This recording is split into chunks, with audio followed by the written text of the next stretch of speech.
एक घने जंगल में नदी के किनारे एक बड़ा फलदार पेड़ था। इस पेड़ पर एक चतुर बंदर रहता था, जो रोज ताजे फल खाकर अपना पेट भरता था। नदी में रहने वाला एक मगरमच्छ, जिसका नाम गोटू था, अक्सर बंदर से मिलने आता और बंदर उसे भी फल खिलाता। धीरे धीरे वे अच्छे दोस्त बन गए। लेकिन एक दिन मगरमच्छ की पत्नी ने उससे बंदर का दिल लाने की फरमाइश की।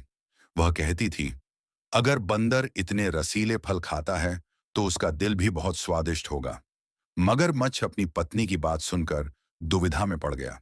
वह अपने दोस्त बंदर को धोखा देने का विचार कर रहा था, लेकिन उसका मन भी इस बात से दुखी था।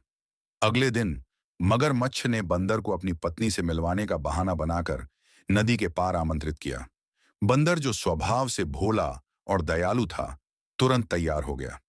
जैसे ही वे नदी के बीचों बीच पहुंचे, मगरमच्छ ने अपनी योजना का खुलासा किया। बंदर चौंक उठा, लेकिन उसने तुरंत अपनी बुद्धिमत्ता का इस्तेमाल किया। ओह, मैं तो अपना दिल पेड़ पर ही छोड़ आया, बंदर ने कहा। मुझे वापस पेड़ पर ले चलो ताकि मैं अपना दिल ला सकूं। मगरमच्छ, जो थोड़ा सीधा साधा था, बंदर की बातों में आ गया और उसे वापस पेड़ तक ले गया। जैसे ही वे पेड़ के पास पहुंचे, बंदर फुर्ती से पेड़ पर चढ़ गया और मगरमच्छ से बोला, तुम मेरे सच्चे दोस्त थे, लेकिन तुमने धोखा देने की कोशिश की। दिल तो हमेशा शरीर में ही होता है। ये तो मैंने तुमसे बचने के लिए कहा था। मगरमच्छ को अपनी गलती का एहसास हुआ और वह शर्मिंदा हो गया।